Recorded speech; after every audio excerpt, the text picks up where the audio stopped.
To take you guys down here and show you the beehives.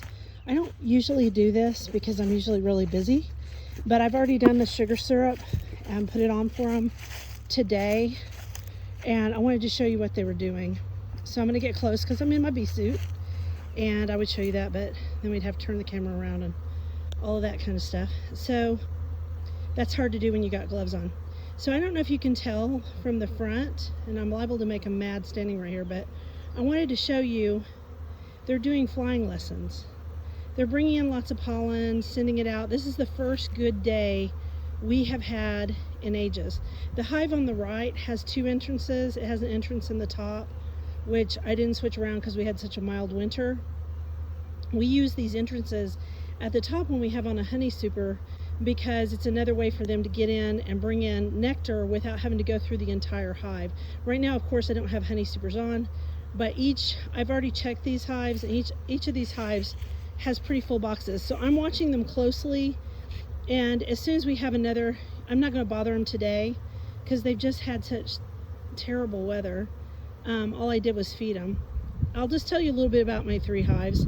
I started with one hive 3 years ago. This is my third season. It's the one on the right, and I started out with a package, which you aren't really supposed to start out with one package, but that I didn't know then that I should at least have two so that you can help the other hives, help the other colonies when they're having trouble.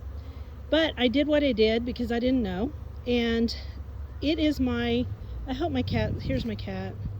Kitty, you need to go on now, Toonsy. Toonses, you need to go on because they don't like kitty cats. They don't like anybody in their flight path. Fortunately, Toonses isn't in their flight path. I hope this isn't boring, you guys. I do love talking about my bees. I love my bees. They are extraordinary creatures, and you can see they're very, very busy today. There is so much pollen, and they're just bringing in droves of it. And most of those sources right now would probably be oak trees, henbit, a few dandelions, some maple trees, but a lot of native trees are starting to bloom. A few fruit trees are starting to bloom, not mine very much. But I'll tell you about their personalities. So the hive on the far left is a split from the hive on the far right. Hive number 3. So hive number 1 is my first one, then 2, then 3. Hive number 2 is a package from last year, and it did really, really well last year. I don't know why. I don't know why it did well. I think I knew a little more about beekeeping, maybe. I also have all the, and hive number 1, my old hive. Here's their personalities. Hive number 1 is grumpy. Hive number 1 has always been grumpy. Is the grumpiest of the girl hives. If I have to do something with it, I work with it only because it's just grumpy and it upsets everybody else. Hive number 2, I call them the runners because the minute you open their hive, they all want to pour out of the box. I don't know why that colony is that way. They've always been that way. Hive number 3 is my most sedate hive. Although it's the one that stung me a couple of times last year, it wasn't as bad as hive number 1. Now I'm going to walk behind them so I can get over to hive number 3 because I wanted to show you up close what they're doing, what they're bringing in. And I think it'll be less likely to be grouchy than hives number 2 and hives number 1. So I'm going to get down close. There's a couple of things going on today. They're bringing in lots and lots of pollen. You can see it on their little legs. They have pollen pockets deluxe. They are also teaching flying lessons. And I'm going to back up just a little bit so you can see that again. Flying lessons you can almost always tell because there'll be lots of bees in front of the hive and they will be flying in circle 8s. And we have a lot of baby bees who are being born, and then they first start out as nurse bees. First they clean up their mess. How nice of them. And then they start out as nurse bees and help the other bees, and then they move on to becoming foragers.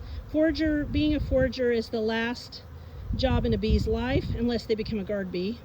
And foragers are less hairy, but a lot of these are new foragers because they're coming out and just learning to fly. That's why nobody's getting upset with me particularly, because they're all too busy learning to fly. So Anyway, that's the end of this video. You can see the sugar syrup on the front. We might get a freeze this winter. 2 of those jars are canning jars, and canning jars can withstand, you know, slightly freezing temperatures. Let's just hope we don't get one. It's been rainy and cool all week. We have storms tonight, so I wanted to make sure they had plenty of sugar. Next week I'm gonna have to check them again because I got to make sure that they aren't creating superseed or queen cells. They might be doing that because they may be thinking about swarming, because they are very full and very busy. Now, when I checked them earlier this week, there were no queen cells at all. There wasn't even any drone brood. So they were just creating worker brood, and every queen was alive, but you just never know what's going to happen. Anyway, nice talking to you guys. I'm going to put this up on Instagram, on IGTV, and I hope everybody's staying safe and isolating. And I was going to say the ritual nature of honeybees really kind of keeps me calm. Have a great day, everyone.